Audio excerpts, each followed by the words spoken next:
Hello students, now today we start that is your topic diffusion. Diffusion की बात करते हैं तो diffusion है क्या and why this diffusion is necessary. हमने पहले जो स्टडी किया तो हमने स्टडी किया कि ट्रांसपोर्टेशन थोड़ा हम पहले की बात करते हैं फर्स्ट लेक्चर में हमने क्या स्टडी किया we study that is transportation case of plants we talk about short distance transportation and long distance transportation. Short distance transportation हमने स्टडी किया that is within the cell by cyclosis and between the cell that is by way of diffusion.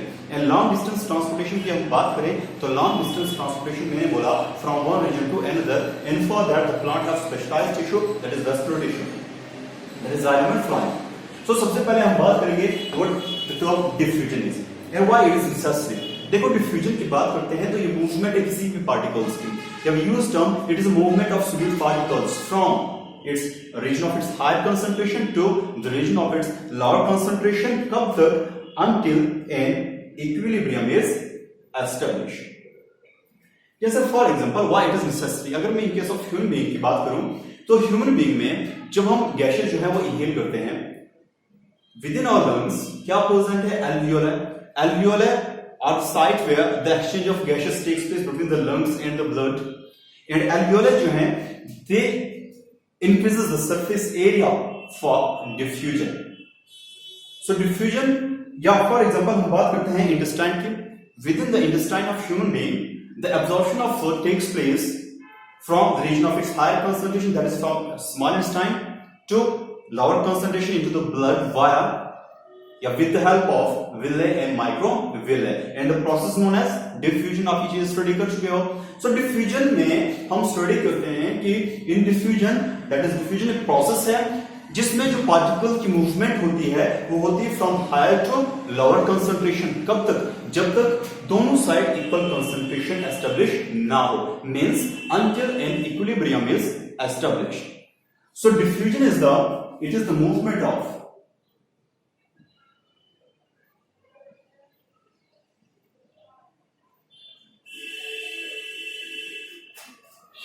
solute particles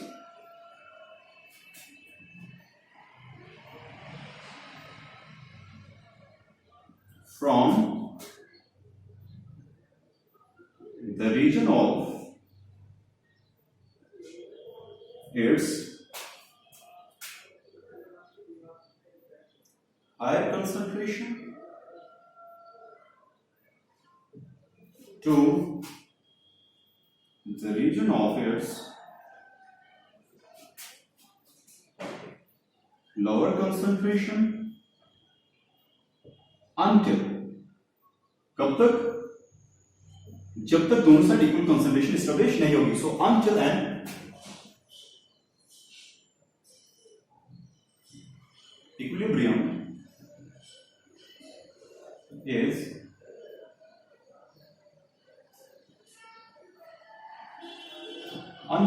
equilibrium is established. So it is the movement of particles, that is solute particles, and these solute particles may be solid, liquid or gaseous from the region of their higher concentration to the region of their lower concentration until an equilibrium is established. For example, if we talk about हम दो solution की बात करते हैं या दो regions की बात करते हैं. This is the region A and this one is the region B. Region A में जो पार्टिकल्स की कंसंट्रेशन है it is 100 and region B में जो पार्टिकल की कंसंट्रेशन है इट इज 10. सेम पार्टिकल्स की मैं बात कर रहा हूं. Now what is going to happen now? जो पार्टिकल्स हैं वो मूव करना शुरू करेंगे from the region of its higher concentration that is from 100 toward 10, from higher concentration to lower concentration. कब तक? until an equal concentration is established or until an equilibrium is reached. That is until जब तक दोनों side में क्या ना हो जाए 55 and 55. क्लियर? सो तब तक जो है पार्टिकल्स की मूवमेंट होगी और इस प्रोसेस को हम बोलेंगे diffusion. Exchange of gases, absorption of food, transport of food, transportation of gases from one cell to another, transportation of water in case of plants. All these phenomena takes place by the process that is diffusion. Okay. Now, next is factor affecting diffusion. Factors affecting diffusion.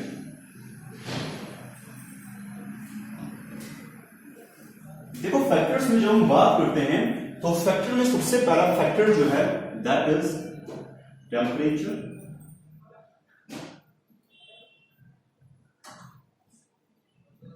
Second is density, third concentration, gradient, fourth surface area, and fifth nature of diffusing particles. So factors affecting diffusion rate, वो कौन से factor हैं which are responsible for increasing or decreasing the rate of diffusion? सबसे पहला factor जो है temperature. Factors पर जाने से पहले मैं आपको एक बेसिक चीज बोलता हूं, यहां पे ये अपने माइंड में डाल दो कि जो डिफ्यूजन रेट है किसी भी चीज का वो डायरेक्टली प्रोपोर्शनल उसकी काइनेटिक एनर्जी है। मतलब जितनी ज्यादा किसी पार्टिकल की काइनेटिक एनर्जी होगी उतना ही ज्यादा डिफ्यूजन रेट भी क्या होगा, ज्यादा होगा। सो काइनेटिक एनर्जी ज्यादा है तो energy due to motion, kinetic energy है क्या, due to motion of the particle. मतलब जितना ज्यादा पार्टिकल मूव करेगा उतना ज्यादा उसकी काइनेटिक एनर्जी होगी एंड उतना ज्यादा उसका क्या होगा, डिफ्यूजन रेट भी होगा। सो डिफ्यूजन रेट किससे रेट किया यहां पर मैंने, काइनेटिक। ये आप बेसिक कांसेप्ट अपने माइंड में डाल दो कि काइनेटिक एनर्जी दैट इज किसके बराबर, used term diffusion rate. Kinetic energy को इंक्रीज करेंगे डिफ्यूजन रेट भी इंक्रीज होगा, काइनेटिक एनर्जी डिक्रीज होगी तो डिफ्यूजन रेट भी क्या होगा, डिक्रीज होगा। अब इन सब फैक्टर्स में हम इन सब फैक्टर को रिलेट करेंगे कहीं ना कहीं काइनेटिक एनर्जी से ही। सो सबसे पहले एक बेटा को टेम्परेचर, अगर मैं टेम्परेचर की बात करता हूं सो न्यूटन की बात है आपने 9th में पढ़ा होगा कि conversion of state of matter, solid into liquid, liquid into gases and that is देखो सॉलिड की बात करें तो solid to liquid, liquid to gases. हो क्या रहा है कि जब हम टेम्परेचर इंक्रीज कर रहे हैं, जब हम टेम्परेचर इंक्रीज कर रहे हैं तो जो सॉलिड पार्टिकल्स हैं they start spreading from each other, bonds टूटना शुरू हो जाएंगे जिसकी वजह से पार्टिकल जो हैं they start going away from each other, convert जाएंगे इसमें लिक्विड में and then liquid into gases. On increasing the temperature, the bond between the particles start breaking, due to which the kinetic energy of the particle increases. As a result, diffusion rate also increases. So यहाँ क्या मैं बात करूं, solid में particles जो हैं वो tightly hulled हैं, जिसके वजह से उनकी काइनेटिक एनर्जी कम है और काइनेटिक एनर्जी कम है सो डिफ्यूजन रेट भी क्या होगा, कम होगा। इन टर्म लिक्विड की बात करूं, लिक्विड में particles are loosely bonded, particles loosely bond है तो कुछ हद तक उनमें काइनेटिक एनर्जी है सो डिफ्यूजन रेट में एज कंपेयर टू सॉलिड ज्यादा ही होगा। If it about gases, gases में जो पार्टिकल्स के बीच में फोर्स है नेग्लिजिबल है, काइनेटिक एनर्जी गैसेस की सबसे ज्यादा है, इसका मतलब डिफ्यूजन रेट भी क्या होगा, दैट इज गैसेस का सबसे ज्यादा होगा। सो जब हम टेम्परेचर इंक्रीज कर रहे हैं ऑन इंक्रीजिंग, ये आप कन्वर्शन ऑफ स्टेट्स में हमने नहीं जाना, ये आपको केमिस्ट्री, लेकिन फिर भी थोड़ा सा इसको रिलेट कर रहा हूं। So what we can do है, जब हम टेम्परेचर इंक्रीज करते हैं, टेम्परेचर इंक्रीज होने की वजह से जो काइनेटिक एनर्जी है पार्टिकल्स की वो इंक्रीज हो रही है, जिसकी वजह से जो डिफ्यूजन रेट है वो भी इंक्रीज हो रहा है। So we can say that जो टेम्परेचर है it is directly proportional to diffusion rate, means on increasing the temperature diffusion rate increases and vice versa। मतलब टेम्परेचर को डिक्रीज करेंगे तो डिफ्यूजन रेट भी डिक्रीज होगा। नेक्स्ट इज योर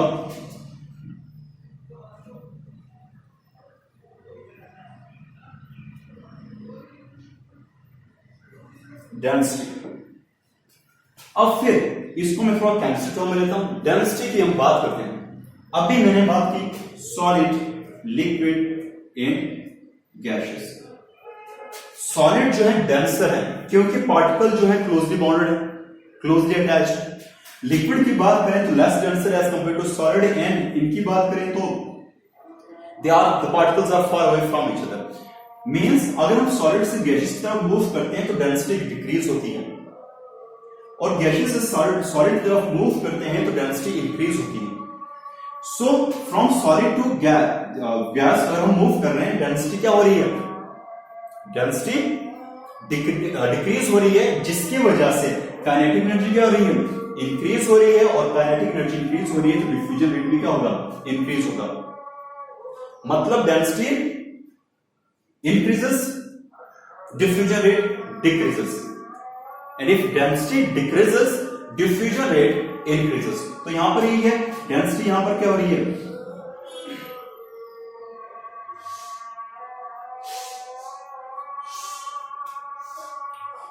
डेंसिटी यहां पर डिक्रीज हो रही है, तो डिफ्यूजन रेट क्या है? इंक्रीज हो रहा है। अगर गैसेस टू सॉलिड की हम बात करें, सो डेंसिटी की बात करें तो density increases and diffusion rate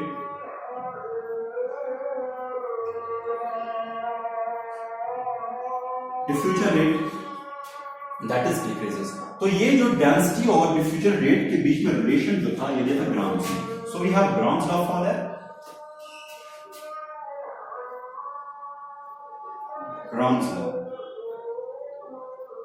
इसके अकॉर्डिंग, ग्राम्स लॉ के अकॉर्डिंग, जो डिफ्यूजन रेट है किसी भी पार्टिकल का, वो इनवर्सली प्रोपोर्शनल है to the root of density. So diffusion rate is inversely proportional to the root of density। Simple term में आपको अभी मैंने बोल दिया कि अगर हम डेंसिटी को क्या कर रहे हैं? इंक्रीज कर रहे हैं, तो डिफ्यूजन रेट क्या होगा? डिक्रीज होगा। अगर हम डेंसिटी को डिक्रीज कर रहे हैं, सो डिफ्यूजन रेट क्या होगा? इंक्रीज होगा। सो डिफ्यूजन रेट जो है डेंसिटी पर भी डिपेंड है, लेकिन inversely proportional to the root of density. Next is your concentration gradient. When we talk about concentration gradient, इसको आप सिंपल टर्म में ये स्टडी करो कि फॉर एग्जांपल मैं यहां पर दो केस लूंगा, this is the case A and this is B. We take two case. Now एक कंडीशन में मैं बोल रहा हूं कि पार्टिकल्स के यहां पर concentration is 100 and here the concentration is 90, and here second one 110। now tell me, किस केस में जो डिफ्यूजन रेट है वो ज्यादा होगा? नेट सी बात है, जो डिफ्यूजन रेट है, जो पार्टिकल्स की मूवमेंट है, वो इस केस में ज्यादा होगा, जहां पर दो रीजन के बीच में जो कंसंट्रेशन डिफरेंस है पार्टिकल्स का, जिसे हम बोलते हैं कंसंट्रेशन ग्रेडियंट, वो ज्यादा है। सो मूवमेंट भी वहां क्या होगी? ज्यादा होगी। और जहां पर ये जो कंसंट्रेशन ग्रेडियंट कम है, तो यहां पर डिफ्यूजन रेट भी क्या होगा? कम होगा। सो कंसंट्रेशन ग्रेडियंट को अगर आप एक और टर्म सिंपल वे में explain करूं तो what is, for example, if we take just for understanding case first case है। अब पार्टिकल को मूव करना फ्रॉम हेयर टू हेयर एक केस में, दूसरे केस में मूव करना फ्रॉम हेयर टू हेयर। अब मुझे बोलो this is the case A and this one is B, condition B, condition A, condition B. अब जब हम पार्टिकल को यहां से थ्रो करेंगे, what is going to happen? यहां से पार्टिकल मूव करेगा, पोजीशन ये है, यहां से पार्टिकल मूव करेगा टू दिस पोजीशन। लेकिन जो फर्स्ट मूवमेंट है वो किस केस में होगी? दैट इज इन बी, क्योंकि इसमें जो that is concentration gradient like sloppy region ज्यादा है, जिसकी वजह से मूवमेंट फास्ट रेट पर होगी। इसमें जो है कम, सो मूवमेंट भी कम। Okay, so concentration gradient means difference in concentration between the two regions where the movement of particles takes place. So on increasing the concentration gradient, diffusion rate increases, and on decreasing the concentration gradient, diffusion rate decreases. So we can say that concentration gradient is directly proportional to diffusion rate. Next is surface area. Surface area simple term में आप study करोगे कि surface area की बात करते हैं तो हम कहते हैं कि in our lungs alveoli are present and alveoli increases the surface area for the absorption or for the transportation of gases, or we can say that in our small intestine villi and microvilli are present for in order to increase the that is absorption of digested food, or we can say that in small intestine villi and microvilli increases the surface area for the absorption of digested food. It means अगर हम surface area को increase कर रहे हैं तो absorption भी ज्यादा हो रही है, मींस एब्जॉर्प्शन हो रही है bye way of diffusion. So on increasing the surface area, diffusion rate increases and vice versa. So we can say that surface area is directly proportional to diffusion rate. Clear? Now next is nature of diffusing particle. Generally, nature of diffusing particle में मैं यहाँ पर दो type particle दूंगा. One is water soluble particles and another is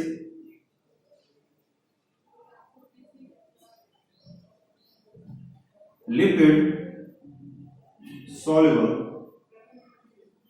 particles. Okay, so मैं यहां पर दो पार्टिकल्स को रीड कर रहा हूं. One is water soluble particles and other is lipid soluble particles. अब कौन से पार्टिकल, देखो पार्टिकल के नेचर पर भी डिफ्यूजन डिपेंड करता है. किस तरह से? अगर हम प्लांट सेल की बात करें या if we talk about animal cell, in both the cell cell membrane is present. और if we talk about cell membrane, so cell membrane बनी होती है किसकी? कंसिस्ट ऑफ फॉस्फोलिपिड, जिसमें लिपिड जो है वो बाइलेयर की फॉर्म में प्रेजेंट है एंड प्रोटीन जो है वो प्रेजेंट है either on the surface toward the head region और they are embedded in the bilayer.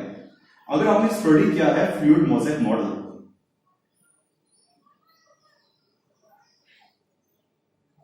so and these are the कुछ प्रोटीन जो है they are completely embedded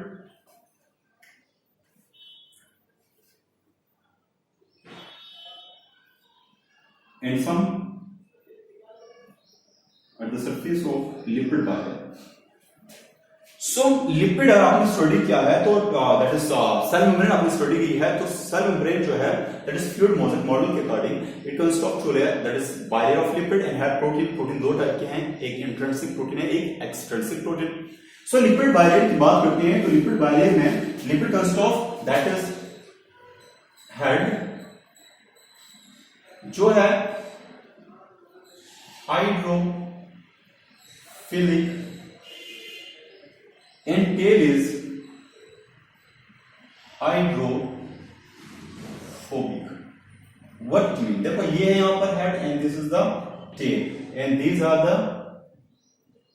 proteins and this is lipid bilayer. अब कोई भी particle जब enter करेगा, for example if this is the particle and ये particle जो इसने मूव करना है लिपिड बाइलेयर में, इस वजह से सेल के अंदर एंटर होने से पहले उनको मेम्ब्रेन को क्रॉस करना पड़ेगा. Cell membrane is permeable but this cell wall is permeable but this cell membrane is semi permeable or we use term it is selective permeable. किसकी वजह से? ये पार्टिकल है and this particle is a water soluble particle. और मैं यहां पर explain कर रहा हूं इसको in term of diffusion rate. अब जब ये वाटर soluble particle यहां से एंटर होगा तो प्रोटीन कोई इंटरफेरेंस शो नहीं करेंगे. आएगा हेड रीजन में तो हेड रीजन और hydrophilic, water lover, water attractor, तो वाटर को इजीली पास होने देगा. लेकिन जैसे ही वाटर एंटर करेगा कहां पर? when the water enters into toward the tail region, move toward the tail being hydrophobic, water hater. Phobia, डर, जिस चीज का डर उसे रिपेल किया जाता है. सो फोबिक, टेल बीइंग हाइड्रोफोबिक, ये जो है वाटर को सेल के अंदर एंटर नहीं होने देगी क्योंकि उसे क्या करेगा? रिपेल करेगा, जिसकी वजह से water molecules are not able to cross the cell membrane. Okay, लेकिन इसी में अगर मैं कंपेयर करूं लिपिड सॉल्युबल पार्टिकल्स की, तो लिपिड सॉल्युबल पार्टिकल्स के लिए यहां पर कोई भी बैरियर नहीं है, तो वो इजीली पास होंगे across the cell membrane into the cell. Okay, so water soluble particles के लिए क्योंकि there is a barrier of tail, hydrophobic tail that prevents the movement of water into the cell, जिसकी वजह से वो easily पास नहीं होते हैं. In order to carry this water molecule, आगे जाकर हम स्टडी करेंगे या सेल बायो में आप स्टडी करोगे, that is structure of cell membrane, जिसमें आप स्टडी करते हो कि there are certain carrier proteins which helps in the transportation of this particles from external toward the inner side. So यहां पर हम इसलिए कह सकते हैं कि लिपिड सॉल्युबल पार्टिकल्स जो हैं they move faster as compared to water soluble particles due to the nature of the cell membrane. So diffusion rate lipid particles का soluble particles का ज्यादा है as compared to water soluble particles. So it's all about your, that is diffusion and factor affecting diffusion. Then we have diffusion pressure. So diffusion pressure की बात करते हैं.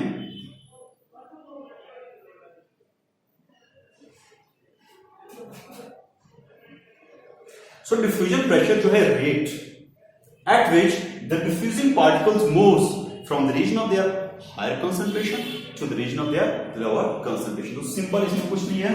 So rate at which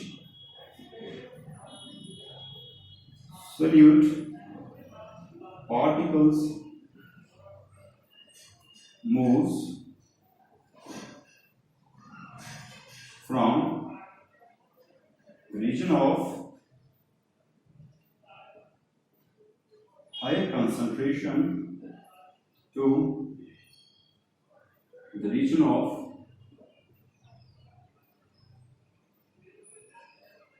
its lower concentration.